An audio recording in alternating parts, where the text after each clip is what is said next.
Assalamualaikum warahmatullahi wabarakatuh. Perkenalkan, nama saya Ragil Prihandana Sugihartanto. Saya mahasiswa dari Pancasakti University. Di sini saya akan mempresentasikan tentang perilaku organisasi yang mencakup materinya, yaitu sikap dan kepuasan kerja dalam perilaku organisasi. Yang pertama-tama kita akan membahas tentang pengertian sikap. Sikap atau attitude, pertanyaan evaluatif baik yang menyenangkan maupun tidak menyenangkan terhadap suatu objek, individu atau peristiwa.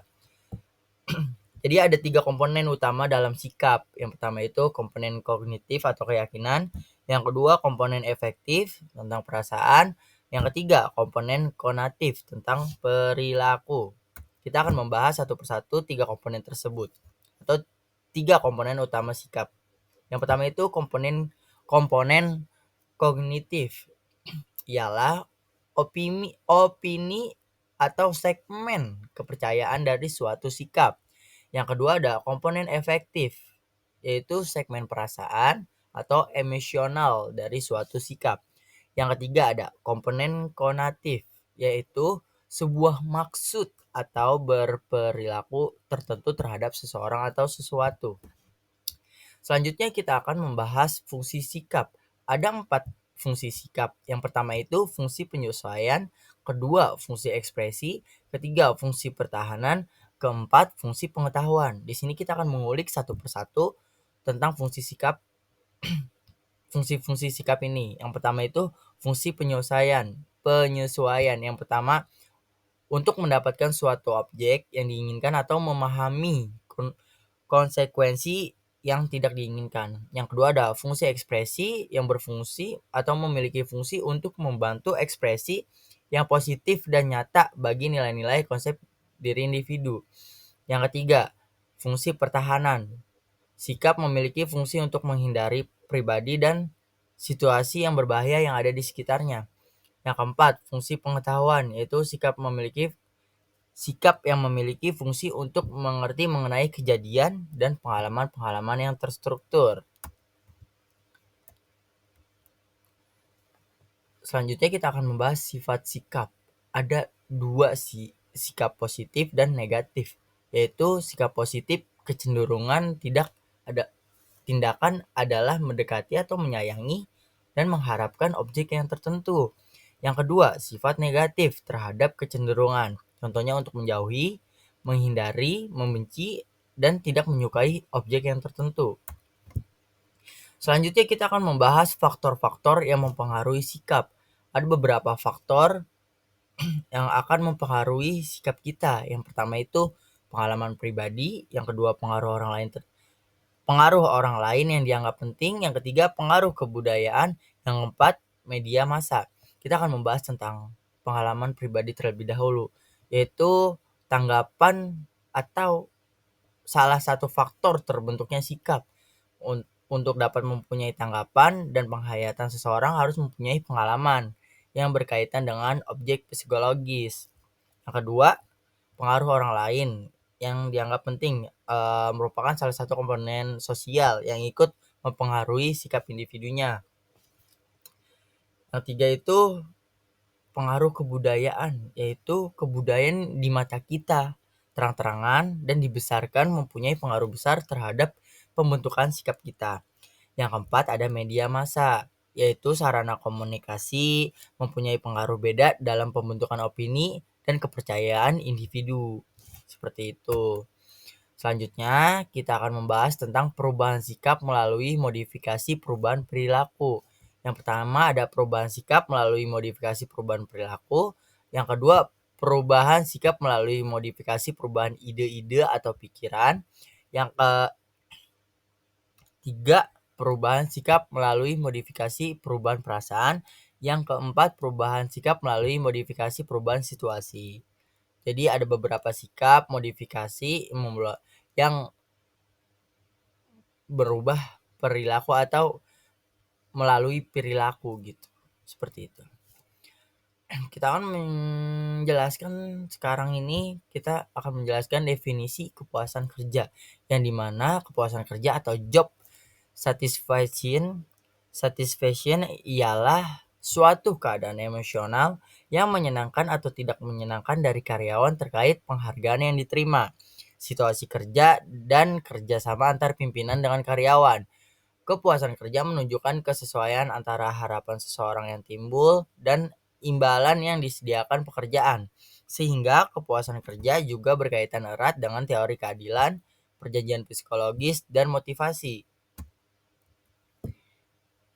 Dan selanjutnya kita akan membahas model kepuasan. Ada beberapa model. Di sini saya akan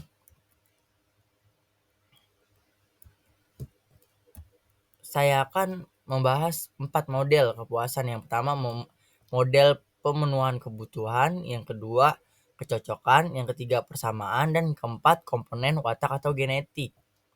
Itu ada model-model kepuasan seperti itu. Dan juga ada manfaat kepuasan kerja. Jadi kepuasan kerja memiliki banyak manfaat seperti peningkatan produktivitas, yang kedua kesejahteraan mental dan fisik, yang ketiga motivasi yang lebih tinggi, yang keempat loyalitas terhadap perusahaan, dan yang terakhir meningkatnya kualitas hidup secara keseluruhan. Adapun teori-teori kepuasan kerja, yang pertama itu teori keseimbangan, yang dimana teori ini menjelaskan kepuasan atau tindakan karyawan merupakan hasil dari membandingkan antara input dan outcome. Jadi jika perbandingan tersebut dirasakan seimbang, maka karyawan tersebut akan merasa puas. Yang kedua, teori perbedaan, yang dimana apabila yang didapat karyawan ternyata lebih besar daripada apa yang diharapkan, maka karyawan tersebut menjadi puas. Sebaliknya, apabila yang didapatkan karyawan lebih rendah daripada apa yang diharapkan, akan menyebabkan karyawan tidak puas. Yang ketiga, teori pemenuhan kebutuhan. Menurut teori ini, kepuasan karyawan bergantung pada terpenuhi atau tidaknya kebutuhan karyawan. Karyawan akan merasa puas apabila ia mendapatkan apa yang dibutuhkannya. Yang selanjutnya ada teori pandangan kelompok, yang dimana menurut teori ini kepuasan karyawan bukanlah tergantung pada pemenuhan kebutuhan saja, tetapi sangat bergantung pada pandangan dan pendapat kelompok oleh para karyawan dianggap sebagai kelompok acuan. Yang kelima ada teori 2 faktor dari Herzberg, yaitu yang dapat menyebabkan timbulnya rasa puas atau tidak puas menurut Herzberg, yaitu faktor pemeliharaan dan faktor permotivasian. Yang keenam ada teori pengharapan, yang dimana teori pengharapan ini merupakan kekuatan atau keyakinan pada suatu perlakuan yang diikuti dengan hasil khusus. Hal ini menggambarkan bahwa keputusan karyawan yang memungkinkan mencapai hasil yang menuntun seperti lainnya. Adapun dimensi kepuasan kerja, yaitu yang pertama itu dimensi kepuasan kerja pertama itu memiliki pemimpin yang adil, yang dimana sikap pemimpin yang tidak membedakan karyawan, pemimpin yang mengerti kebutuhan karyawan dan mau menjalin hubungan baik serta mampu menjadi contoh yang baik dalam disiplin. Yang kedua, pekerjaan itu sendiri, yaitu meliputi beban kerja secara keseluruhan, variasi tugas maupun pekerjaan yang memungkinkan adanya interaksi sosial. Definisi kepuasan kerja. Wexley dan Yukel dalam Indrasari 2017 menyatakan bahwa berdasarkan karakteristik pekerjaan, kepuasan kerja terdiri 7 dimensi, yakni kompensasi, supervisi pekerjaan itu sendiri, hubungan dengan rekan kerja, kondisi kerja, kesempatan memperoleh perubahan status, dan keamanan kerja. Adapun faktor-faktor yang mempengaruhi kepuasan kerja, yang pertama itu ada faktor intrinsik, yang kedua ada faktor ekstrinsik. Adapun 2 faktor saja. Kita akan membahas faktor intrinsik terlebih dahulu, yang dimana faktor yang mempengaruhi kepuasan kerja yang berasal dari dalam diri karyawan dan sudah ada sejak dari hari pertama karyawan bekerja di perusahaan itu. Yang kedua ekstrinsik, yaitu faktor yang muncul dari luar karyawan dan mempengaruhi kepuasan kerja selama berada di dalam lingkungan tersebut, seperti dinamika lingkungan kerja, beban kerja, dan program benefit karyawan oleh perusahaan. Faktor-faktor yang mempengaruhi kepuasan kerja. Ada 9 faktor utama yang menentukan kepuasan kerja karyawan. Yang pertama, penghargaan atas pekerjaan, hubungan yang baik antar rekan kerja. Yang ketiga, keseimbangan antara pekerjaan dan kehidupan pribadi. Yang keempat, hubungan yang baik dengan manajer. Yang kelima, stabilitas keuangan perusahaan. Keenam, pelatihan dan pengembangan karir. Yang ketujuh, keamanan pekerjaan. Yang kedelapan, gaji dan kompensasi yang menarik. Kesembilan, nilai-nilai perusahaan. Adapun pengukuran kepuasan kerja, yang dimana employee station survey ialah yang pertama itu salah satu cara mengukur tingkat kepuasan karyawan terhadap berbagai isu terkait pekerjaan mereka. Atau survei ini bisa dilakukan secara berkala, misalnya setiap tahun atau 2 minggu sekali. Jadi topiknya itu ditanyakan dalam survei ini antara lain tentang budaya perusahaan, pengembangan karir, kepuasan kerja, kompensasi dan tunjangan, keterlibatan karyawan, dan kualitas kinerja. Yang kedua ada Employee Net Promoter Score, yang dimana pengukuran ini suatu metode untuk mengukur seberapa besarnya kepuasan dan loyalitas karyawan terhadap perusahaan, sehingga hal ini merekomendasikannya kepada orang lain. Metode ini didasarkan pada konsep Net Promoter Score yang awalnya digunakan untuk mengukur kepuasan pelanggan. Skala INPS biasanya dari 0 sampai 10, di mana karyawan diminta untuk memberikan skor dari 0 sampai 6 untuk mengidentifikasikan ketidakpuasan, yaitu 7 sampai 8 untuk netral dan 9 sampai 10 untuk kepuasan. Skor ini dihitung dengan mengurangi presentasi karyawan yang memberikan 0 sampai 6 dan karyawan yang memberikan 9 sampai 10. Selanjutnya ada Employee Satisfaction Index, yang dimana ukuran kuantitatif yang digunakan untuk menilai seberapa puas karyawan terhadap pekerjaan dan lingkungan kerja mereka. Jadi metode ini dihitung dengan menggunakan data dan survei atau kuesioner. Dan selanjutnya one on one meeting, yang dimana pertemuan antara seorang karyawan dan manajer yang dilakukan secara rutin tujuannya untuk membahas kinerja karyawan, memberikan feedback, serta mendengarkan aspirasi atau masukan dari karyawan terkait dengan tugas dan lingkungan kerjanya. Yang kelima ada suggestion box, yang dimana sebuah kotak atau wadah yang disediakan oleh perusahaan sebagai sarana bagi karyawan untuk memberikan masukan, saran, keluhan, dan dengan pekerjaan dan lingkungan kerja mereka. Tentu saja proses ini secara anonim. Adapun ciri-ciri kepuasan kerja, yang pertama itu adanya kepercayaan bahwa organisasi akan memuaskan dalam jangka waktu yang lama, memperhatikan kualitas kerjanya. Yang ketiga, lebih mempunyai komitmen organisasi. Yang keempat, lebih produktif. Adapun juga ada dampak-dampak kepuasan dan ketidakpuasan kerja.